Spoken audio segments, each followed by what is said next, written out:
Wake that ass up. Early in the morning. The Breakfast Club.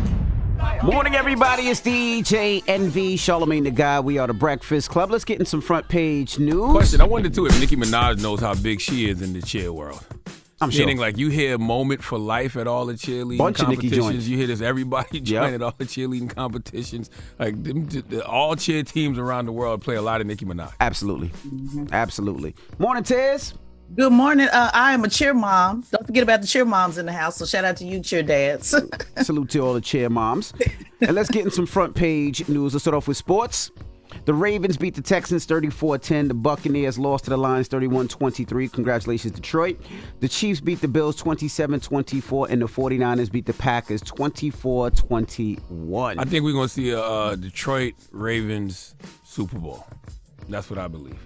And I'm rooting for the Ravens to beat the Chiefs because we cannot have the Kansas City Swifties in the Super Bowl. Well, that's what they've been saying. They've been saying that the NFL has been pushing this whole Chiefs thing, and they want Taylor Swift there at the Super Bowl. They said it brings more ratings. It'll bring more people. The tickets will be higher price because then people would love to come see Taylor Swift.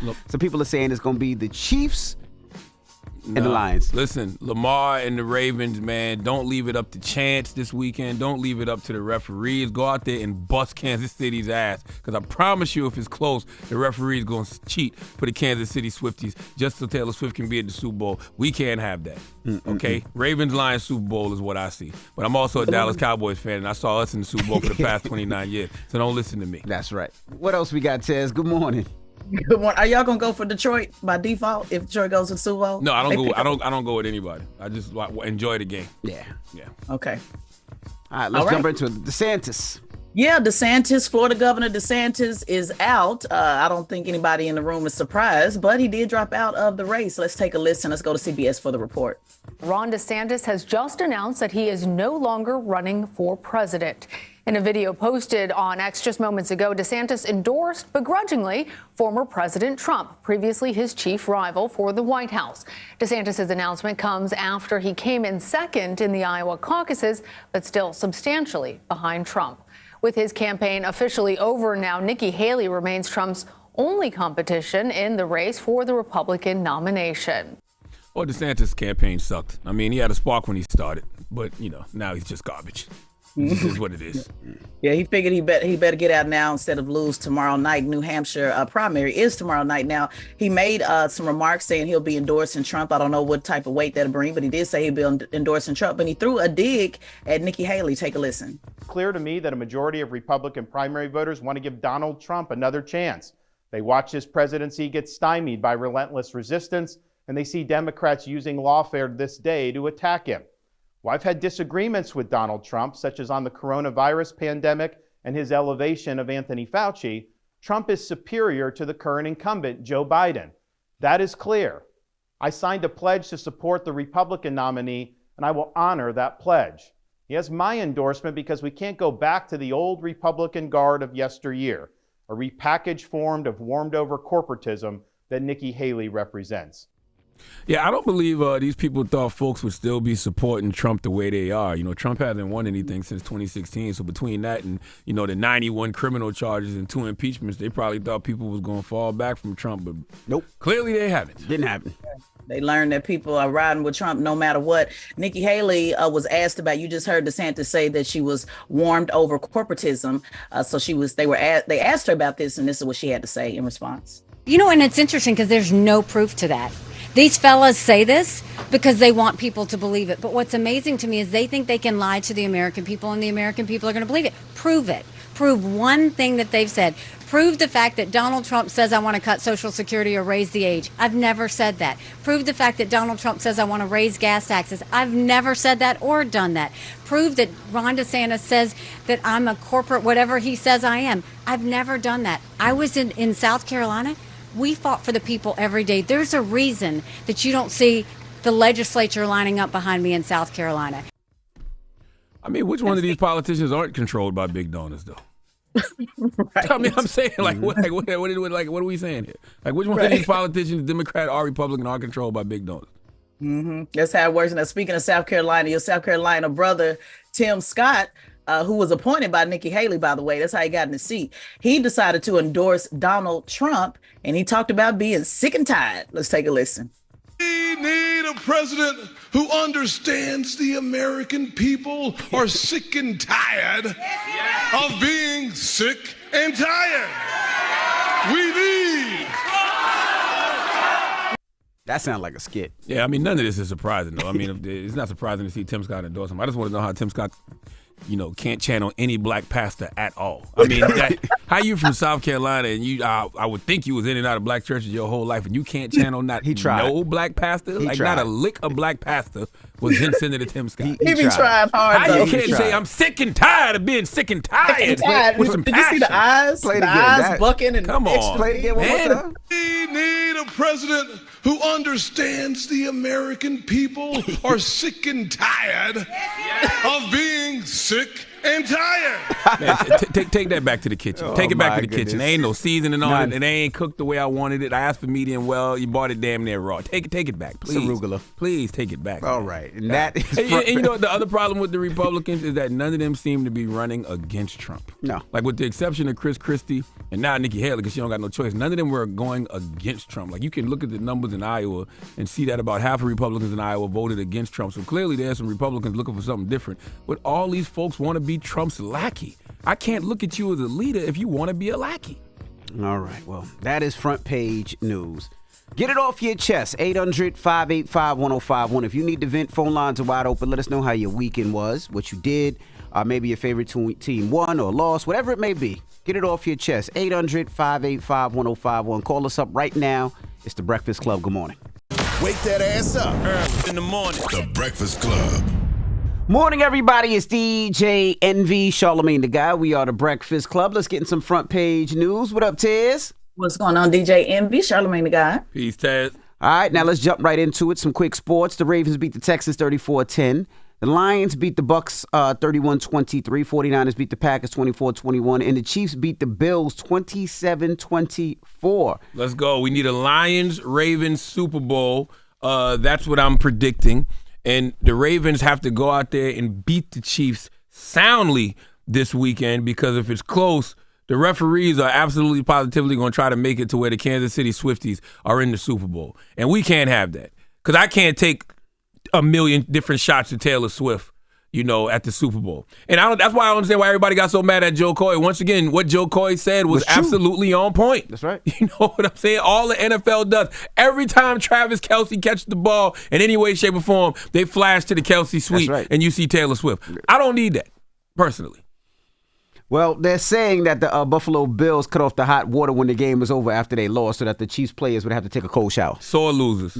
Damn it, man. And by the way, Josh Allen is not that guy. And he's a good quarterback. Good? He's a solid quarterback. And you know what's so funny? What? I had people texting me when the Ravens were playing, and they were saying if Lamar Jackson doesn't get it done tonight, we're going to have to start putting Lamar Jackson in the scrub category. That's what people were saying to me. Scrub, though? That's what they were saying because he doesn't get it done in the playoffs. You got to say the same thing about Josh Allen. Mm-hmm. Josh Allen don't get it done in the playoffs either. He's a good quarterback, but he ain't got no magic. At least I haven't seen it yet. Well, let's jump right into front page news. Let's start off with these Karens. Yeah, let's start off with the Kansas. Black and brown brothers, listen up. Florida Republican Representative Mack Gaetz has a message for you.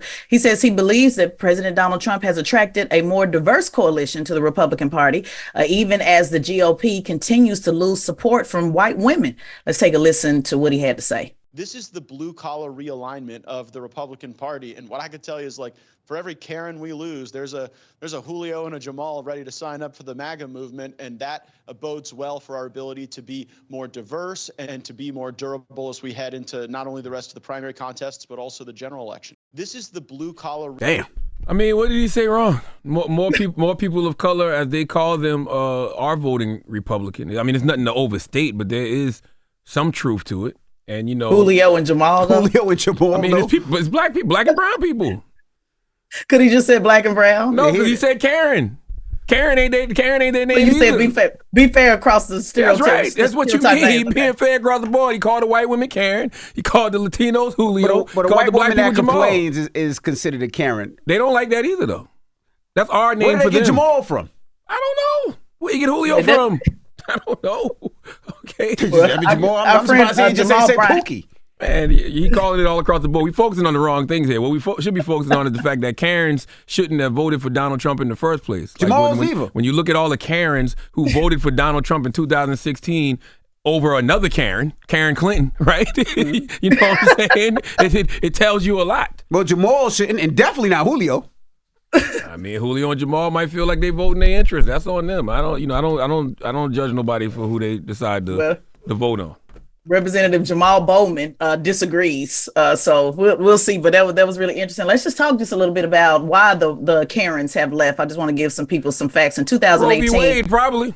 Yeah. Well, it started. It's been a pile on. So in 2018, before the Roe v. Wade, 53% of suburban white women voted for Democrats in 2018. That was up 47% in 2014. And then in 2016, 51% voted. And then in 2020, Biden won 54% of white women. So the polls indicated that they've been slowly drifting off. And then once they experienced Donald Trump in real time as president, he lost more white women. And then now Roe versus Wade definitely was the nail in the coffin, as you would like to call it, on why suburban white women are leaving the Republican Party. So all I know is white women don't never get the blame. And the reality is white women are the reason that Hillary Clinton lost. 53% of white women voted for Donald Trump over Hillary Clinton. So I don't understand how come, when black people always show up, we still get the blame. If he don't win, it's black people's fault. He don't win, black people's fault. But if when somebody loses, nobody says it's the white women's fault. And in 2016, it was absolutely the white women's fault. Mm-hmm. Yep, absolutely was. All right, now let's talk about this Kansas couple real fast. Yeah, Kansas couple willing to kind of lay up with a dead body for dead presidents. This was a crazy story. Kansas couple has been charged with collecting more than $215,000 of retirement benefits of a dead relative that they concealed inside their home for 6 years. Now, authorities say Mike Carroll's pacemaker, that's the guy who died, showed that he died in 2016 at age 81. But the police did not discover his body until 2022 after his son-in-law called the police to report his death in the Kansas City suburb. And prosecutors say that Lynn Ritter and Kirk Ritter, both 61, continued depositing and spending from Carroll's bank account while his body became mummified on a bed in a home that he owned. Family members said that they were repeatedly asked, where he was, and they would give excuses, never take a phone call, wouldn't accept any visits. The couple is due to appear in federal court to face several charges on February 2nd. So the dead body was in another house. No, another room, it seemed like. Yeah, well, it said that they concealed it was in the bed. So maybe it was in another house, or maybe it's not really that clear to me whether it was with them or not, but it said it was in a bed. Yeah, because if it was in the same house, how stink is this Kansas couple? How stink is this Kansas couple that they were able to live with this dead body for 6 years? You know how stink your house has to be, how stink you have to be in order for you to have a dead body in there and it not bother you in any way, shape, or form? That's but let me read it clearly, because it says, behalf of a dead relative while they concealed his body inside their home for 6 years. They were in another room. Staying in their home. That's disgusting. They must have never had no company over. Never. And if they did, the company must have been used to them stinking. That's what I'm telling you. That house had to already stink. Them people had to already stink in order for that dead body just to come in and blend in with the ambiance that already exists. Hey, could you think about it? Over 5 years of no family member speaking to this person? Right. That's all wild, for too. $215,000. So, All right. Well, that is you front play page. game. Guess what race it is? No. Yeah. Caucasian. Yeah, I'm gonna go Caucasian. I'm gonna go Caucasian. White. I'm gonna go Caucasian. Kansas. I'm gonna go Caucasian. Well, thank you, Tez. No problem. And make sure you follow at Teslin Figaro on all social media platforms and subscribe to Teslin Figaro's podcast, the Straight Shot No Chaser podcast on the Black Effect iHeartRadio Podcast Network. Wake that ass up. Early in the morning. The Breakfast Club.